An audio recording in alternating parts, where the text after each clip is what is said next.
Hello everyone, কেমন আছো সবাই? আশা করি ভালোই আছো। আর আমরাও কিন্তু অনেক অনেক অনেক ভালো আছি। আজ মহা অষ্টমী, তাই সকাল সকাল রেডি হয়ে পড়েছি অঞ্জলি দিতে যাওয়ার জন্য। অলরেডি কিন্তু বেরিয়েও পড়েছি। আর ছেলেকেও মানে লাল পাঞ্জাবি সাদা ধুতি পরিয়েছি। তো কেমন লাগছে অবশ্যই কমেন্টে জানিও। আর ছেলে কিন্তু এই ড্রেসে অনেকটাই খুশি। আগেই পাঠিয়ে দিয়েছি, এদিকে আমি আর বেবলি যাচ্ছি। অলরেডি পুরো পুজো শুরুও হয়ে গেছে, ঠিক যাই না। তো যাই হোক, এটা আমাদের পাড়ার পুজো, তো তোমাদের সঙ্গে অবশ্যই শেয়ার করবো। আর আজকে রাতে তো স্পেশাল কিছু আছে, সেটাও পুজো হয়ে যাচ্ছে। এটা আমাদের পাড়ারই পুজো। আর এই দেখো আমাদের দুর্গা প্রতিমা কি সুন্দর হয়েছে, তাই না? আর অলরেডি পুজো শুরুও হয়ে গেছে। আমরা তো একটু লেটও হয়ে গেছি, কিন্তু আমাদের এর থেকেও আরও কিন্তু অনেক লোক এসছে। আর এখানে দুবারই অঞ্জলি দেওয়া হবে।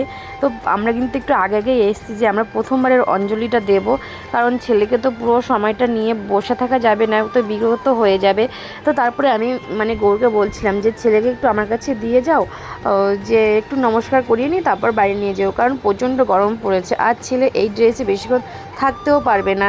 তো আর আমি কিন্তু এখানে প্রত্যেক বছরই অঞ্জলি দিই। আগের বছরটা আমি অঞ্জলি দিতে পারিনি, কারণ আগের বছর ভোরবেলাতেই পুজো হয়ে গেছিলো। তাছাড়াও আমাদের তাতান অনেকটাই ছোট ছিল, ওই কারণে কিন্তু আগেরবার আমি অঞ্জলি দিতে পারিনি। তো এবার আমি বলছিলাম আমি এই বছরটা অঞ্জলি মিস করতে চাই না, আমি প্রত্যেক বছরই অষ্টমীতে অঞ্জলি দিই।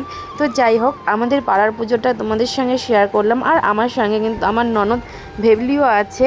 তো এই দেখো আমাদের অঞ্জলি কিন্তু এখনই শুরু হবে। আর এখন কিন্তু অনেক ভিড় হয়ে গেছে, মানে লোক আসতেই আছে। তো কিছু লোক তো মানে এখানে ধরছে না, কারণ জায়গাটা অনেকটাই ছোট, তো বাইরে দাঁড়িয়ে আছে, তারা দ্বিতীয়বারের অঞ্জলি দেবে। আর এখানে কিন্তু প্রথমবারের অঞ্জলিটাই অনেক ভিড় হয়। আর এই দেখো আমাদের পাড়ার প্যান্ডেলটাও দেখিয়ে দিলাম। আর আমাদের কিন্তু পুজো করা কমপ্লিট হয়ে গেছে, মানে প্রথমবারের অঞ্জলি শেষ হয়ে গেছে।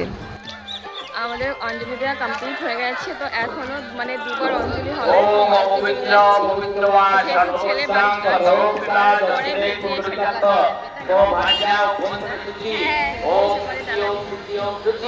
ডালা জায়গাটা ছবি দেবে সেই পরে আর কোনো ভিডিও করা হয়নি। আর দুপুরবেলাতে আমাদের এখানে খুব জোর বৃষ্টি হচ্ছিল।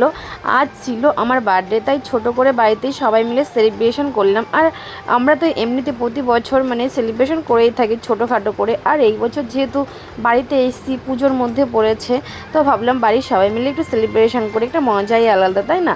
আর প্রত্যেকবার তো মানে সেলিব্রেশনই হয়, আর এই বছরটা একটু অন্যরকম, মানে বাড়ির সবাই মিলেই সেলিব্রেশন করছি ছোট করে। তো যাই হোক, এই বছরের বার্থডেটা এরকমভাবে মানে সেলিব্রেশন করব আমি কখনো ভাবিনি। তো আজ ছিল মহা অষ্টমী, আর অষ্টমীর দিনেই এই বছরের বার্থডে পড়েছে।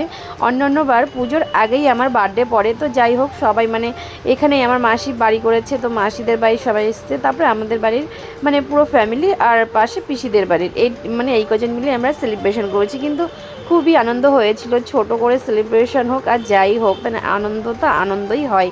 তো যাই হোক, কেক কাটার পর্ব শেষ, তারপরে সবাইকে কিন্তু কেক দেওয়া হয়ে গেল। আর এইদিকে দেখো আমার তাতান কিন্তু কেক খাওয়ায় ব্যস্ত, ওকে আমি যখন কোলে নিয়েছি আর ও কিন্তু আগেই কেকটাই ধরছিল। তারপরে কিন্তু এ দেখো সবাই মিলে খেতে বসে গিয়েছে, আর মাটিতে বসে খাওয়ার আনন্দটাই আলাদা। তো আজকের ভিডিওটা এই পর্যন্তই।